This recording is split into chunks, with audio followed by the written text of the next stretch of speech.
Ada yang berbeda di istana 2 hari berturut-turut kemarin. Ya, jika biasanya Presiden menerima tamu-tamu negara yang membahas topik serius, Presiden Joko Widodo menerima tamu para komedian hingga membuat Presiden terpingkal-pingkal.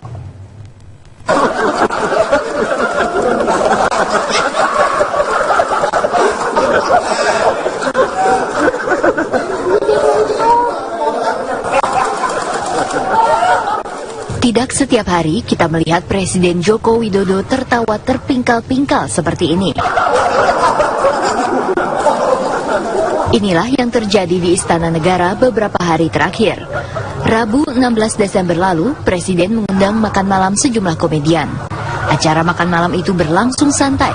Bahkan para komedian seperti Cah Lontong, Dorce, dan Butet Kartarajasa tak segan-segan melontarkan banyolannya. Saya dulu nggak sama sekali nggak kenalan bukan ya, tapi kalau itu biasa bisa bertemu pun itu.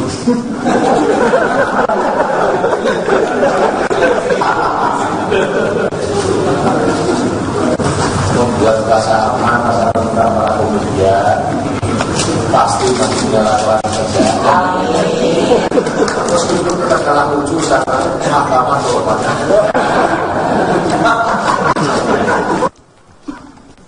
Kamis kemarin, giliran para pemain stand-up komedi yang mendapat kehormatan makan siang bersama Presiden Joko Widodo di Istana Negara.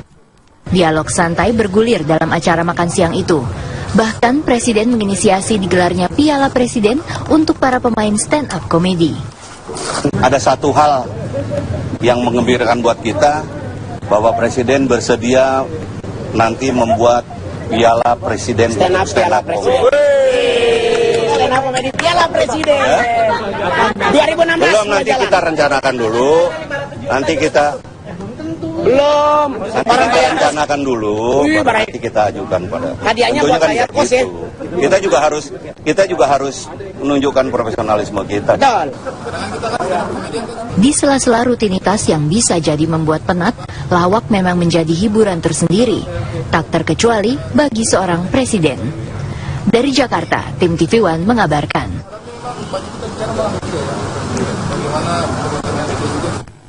Perbincangan mengenai pimpinan KPK yang baru akan hadir saat lagi, tetap bersama kami. Pasca terjadinya bentrokan, kepolisian hingga saat ini masih berjaga di depan lapas Kerobokan Bali. Sementara itu, 2 ormas yang terlibat dalam bentrokan akhirnya sepakat untuk berdamai dan meminta maaf.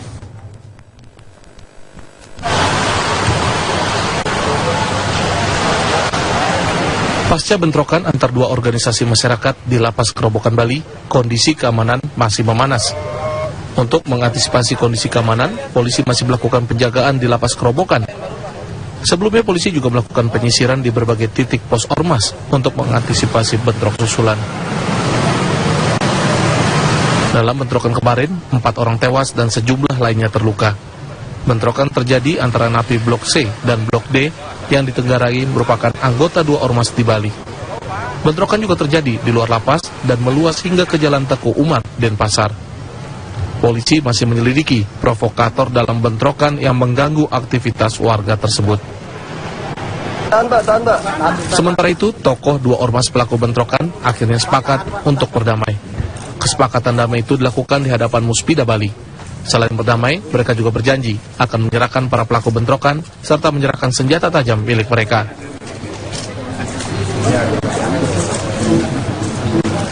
Jadi poinnya adalah baik Laskar Bali maupun Baladika, mereka menyampaikan permintaan maaf kepada kita semua, kepada pimpinan daerah, kepada masyarakat Bali, dan mereka berjanji tidak akan mengulangi kembali atau melakukan balas dendam dan lain-lain. Dengan kesepakatan damai ini, diharapkan kondisi keamanan di Bali kembali kondusif dan tidak terjadi lagi bentrokan. Dari Denpasar, Bali, Adi Gunawan, Alfani, TV One mengabarkan. Mas Adi, Om Santi Om. Assalamualaikum warahmatullahi wabarakatuh. Polemik pendapat soal keabsahan operasi angkutan online terus bergulir di masyarakat dan dalam tubuh pemerintah. Kita akan simak beberapa pendapat pemerintah soal operasi angkutan online yang kini menjadi perdebatan.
Lain di tanah air, lain juga di negara Malaysia, pemerintah Malaysia dalam waktu dekat akan memberikan izin operasi kepada sejumlah perusahaan taksi berbasis online.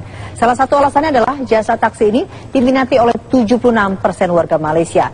Izin operasi akan diberikan setelah perusahaan taksi berbasis online tersebut memenuhi sejumlah persyaratan yang diajukan pemerintah Malaysia. Dalam waktu dekat, pemerintah Malaysia akan segera mengumumkan izin operasi sejumlah perusahaan taksi online seperti Uber dan GrabCar di negeri jiran. Keputusan ini diambil setelah pemerintah melakukan pembicaraan serta menggelar survei terhadap 45.000 warga Malaysia. Dari pembicaraan dengan Uber dan GrabCar, pemerintah Malaysia telah mengajukan sejumlah persyaratan. Di antaranya adalah setiap taksi berbasis online harus menyiapkan asuransi untuk para penumpangnya, serta kelayakan dan keamanan kendaraan yang digunakan harus diperiksa secara reguler oleh Puspakom. Seperti di Indonesia, jasa taksi berbasis online ini sempat ditentang supir taksi reguler. Kehadiran jasa mereka dinilai dapat mengganggu periuk nasib taksi reguler. Namun pemerintah Malaysia rupanya tidak mengindahkan. Mereka sebaliknya berpendapat pelayanan taksi online dapat diterima dengan baik konsumen, terutama kalangan anak muda Malaysia.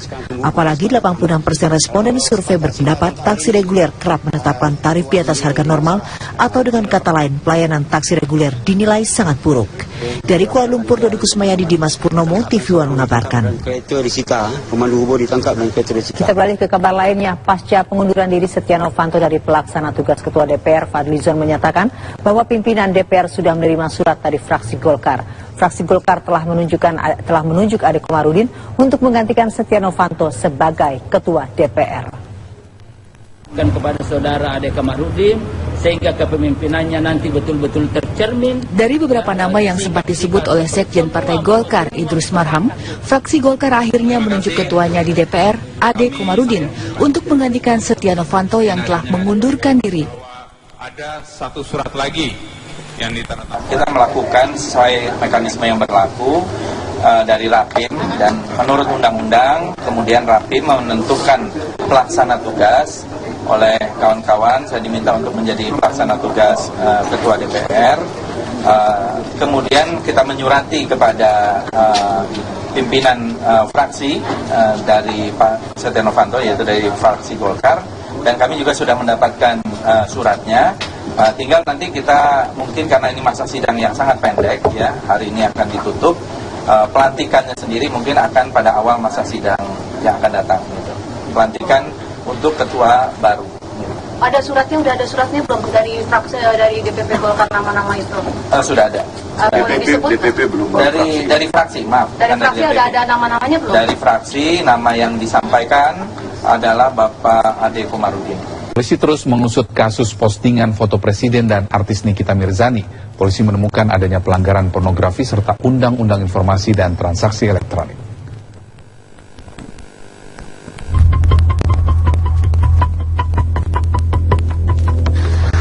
Akun Twitter milik Yulianus Paunganan alias Ongen terus diusut oleh penyidik Mabes Polri. Ongen telah ditahan setelah ditetapkan sebagai tersangka kasus pornografi serta pelanggaran Undang-Undang Informasi dan Transaksi Elektronik. Akun milik Ongen menjadi sorotan setelah pada periode 12 hingga 14 Desember kemarin mengunggah foto Joko Widodo saat menjadi calon gubernur DKI Jakarta. Namun, foto tersebut disertai tulisan yang tidak pantas. Ya, kita sudah lakukan pengkajian terhadap yang diposting itu. Memang dari hasil kajian kami ada memenuhi beberapa unsur-unsur pidana. Di antara yang pertama adalah pornografi, kemudian yang kedua adalah melanggar Undang-Undang ITE pasal 45. Sehingga kita berkesimpulan bahwa ini sudah memenuhi unsur melakukan tindak pidana. Oleh karena itu kita lakukan tindakan, kemudian kita proses lebih lanjut untuk bisa kita bawa ke pengadilan. Karena dari situ tidak ada unsur kritiknya, juga tidak ada unsur konstruksinya, tidak ada, adanya penghinaan dan juga pornografi dan Undang-Undang ITE yang dilanggar.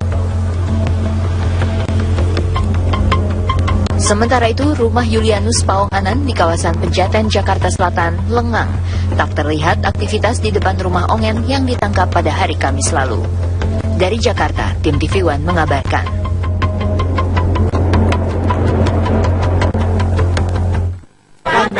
Belum, nanti kita rencanakan dulu. Nanti kita rencanakan dulu. Nanti kita ajukan pada. Hadiahnya buat saya kos ya. Kita juga harus menunjukkan profesionalisme kita. Di sela-sela rutinitas yang bisa jadi membuat penat, lawak memang menjadi hiburan tersendiri, tak terkecuali bagi seorang presiden. Dari Jakarta, tim TV One mengabarkan.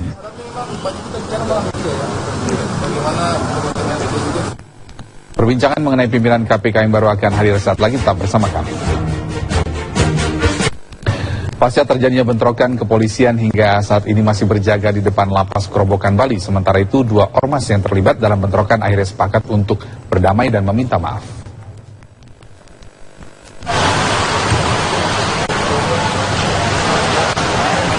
Pasca bentrokan antar 2 organisasi masyarakat di lapas Kerobokan, Bali, kondisi keamanan masih memanas. Untuk mengantisipasi kondisi keamanan, polisi masih melakukan penjagaan di lapas Kerobokan. Sebelumnya polisi juga melakukan penyisiran di berbagai titik pos ormas untuk mengantisipasi bentrok susulan. Dalam bentrokan kemarin, 4 orang tewas dan sejumlah lainnya terluka. Bentrokan terjadi antara napi Blok C dan Blok D yang ditenggarai merupakan anggota 2 ormas di Bali. Bentrokan juga terjadi di luar lapas dan meluas hingga ke Jalan Teguh Umar, Denpasar. Polisi masih menyelidiki provokator dalam bentrokan yang mengganggu aktivitas warga tersebut. Sementara itu, tokoh 2 ormas pelaku bentrokan akhirnya sepakat untuk berdamai. Kesepakatan damai itu dilakukan di hadapan Muspida Bali. Selain berdamai, mereka juga berjanji akan menyerahkan para pelaku bentrokan serta menyerahkan senjata tajam milik mereka.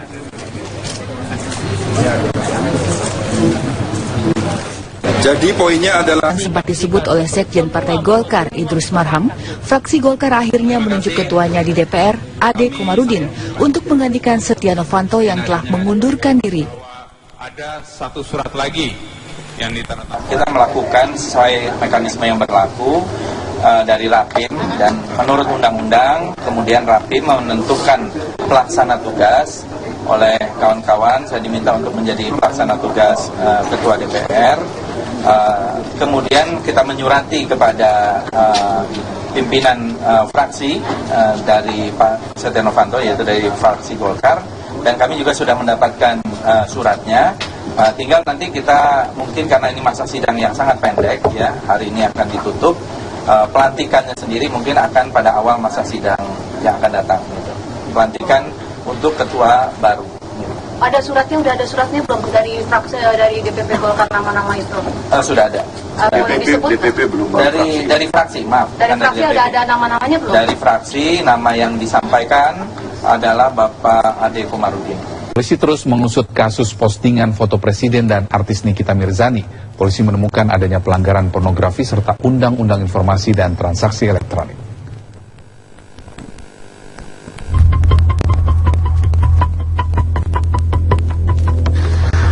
Akun Twitter milik Julianus Paonganan alias Ongen terus diusut oleh penyidik Mabes Polri. Ongen telah ditahan setelah ditetapkan sebagai tersangka kasus pornografi serta pelanggaran Undang-Undang Informasi dan Transaksi Elektronik. Akun milik Ongen menjadi sorotan setelah pada periode 12 hingga 14 Desember kemarin mengunggah foto Joko Widodo saat menjadi calon gubernur DKI Jakarta. Namun, foto tersebut disertai tulisan yang tidak pantas. Ya, kita sudah lakukan baik Laskar Bali maupun Baladika, mereka menyampaikan permintaan maaf kepada kita semua, kepada pimpinan daerah, kepada masyarakat Bali, dan mereka berjanji tidak akan mengulangi kembali atau melakukan balas dendam dan lain-lain. Dengan kesepakatan damai ini, diharapkan kondisi keamanan di Bali kembali kondusif dan tidak terjadi lagi bentrokan. Dari Denpasar, Bali, Adi Gunawan, Alfani, TV One mengabarkan. Mas Santi, Om Santi Om. Assalamualaikum warahmatullahi wabarakatuh. Polemik pendapat soal keabsahan operasi angkutan online terus bergulir di masyarakat dan dalam tubuh pemerintah. Kita akan simak beberapa pendapat pemerintah soal operasi angkutan online yang kini menjadi perdebatan.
Ada yang berbeda di istana 2 hari berturut-turut kemarin. Ya, jika biasanya Presiden menerima tamu-tamu negara yang membahas topik serius, Presiden Joko Widodo menerima tamu para komedian hingga membuat Presiden terpingkal-pingkal.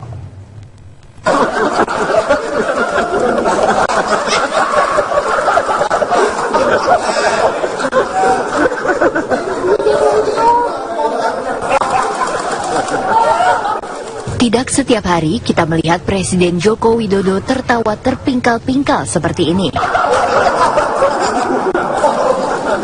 Inilah yang terjadi di Istana Negara beberapa hari terakhir. Rabu 16 Desember lalu, Presiden mengundang makan malam sejumlah komedian. Acara makan malam itu berlangsung santai. Bahkan para komedian seperti Cah Lontong, Dorce, dan Butet Kartarajasa tak segan-segan melontarkan banyolannya. Saya sebenarnya nggak sama sekali nggak alat bukan sih ya. Tapi kalau begitu saya bisa bertemu kapanpun itu.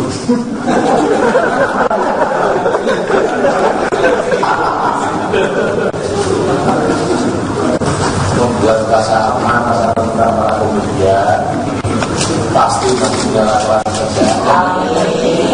Terus itu terkalah lucu sama mahkamah kehormatan.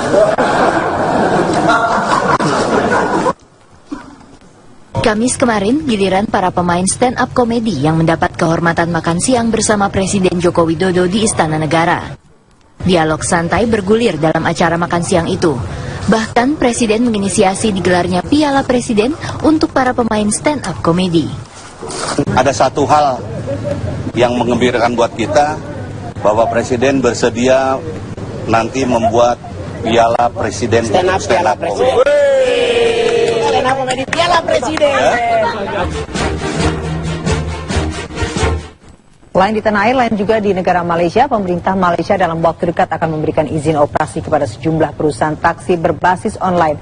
Salah satu alasannya adalah jasa taksi ini diminati oleh 76% warga Malaysia. Izin operasi akan diberikan setelah perusahaan taksi berbasis online tersebut memenuhi sejumlah persyaratan yang diajukan pemerintah Malaysia.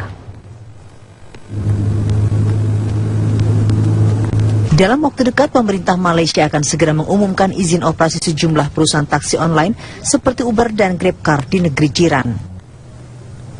Keputusan ini diambil setelah pemerintah melakukan pembicaraan serta menggelar survei terhadap 45.000 warga Malaysia. Dari pembicaraan dengan Uber dan GrabCar, pemerintah Malaysia telah mengajukan sejumlah persyaratan. Di antaranya adalah setiap taksi berbasis online harus menyiapkan asuransi untuk para penumpangnya, serta kelayakan dan keamanan kendaraan yang digunakan harus diperiksa secara reguler oleh Puspakom. Seperti di Indonesia, jasa taksi berbasis online ini sempat ditentang supir taksi reguler. Kehadiran jasa mereka dinilai dapat mengganggu periuk nasib taksi reguler. Namun pemerintah Malaysia rupanya tidak mengindahkan. Mereka sebaliknya berpendapat pelayanan taksi online dapat diterima dengan baik konsumen, terutama kalangan anak muda Malaysia. Apalagi 86% responden survei berpendapat taksi reguler kerap menetapkan tarif di atas harga normal, atau dengan kata lain pelayanan taksi reguler dinilai sangat buruk. Dari Kuala Lumpur, Dodi Kusmayadi, Dimas Purnomo, TV One mengabarkan. Kereta disita, pemandu hubur ditangkap dan kereta disita. Kita beralih ke kabar lainnya. Pasca pengunduran diri Setia Novanto dari pelaksana tugas Ketua DPR, Fadlizon menyatakan bahwa pimpinan DPR sudah menerima surat dari fraksi Golkar. Fraksi Golkar telah menunjuk Ade Komarudin untuk menggantikan Setia Novanto sebagai Ketua DPR. Kepada saudara Ade Komarudin sehingga kepemimpinannya nanti betul-betul tercermin. Dari beberapa nama yang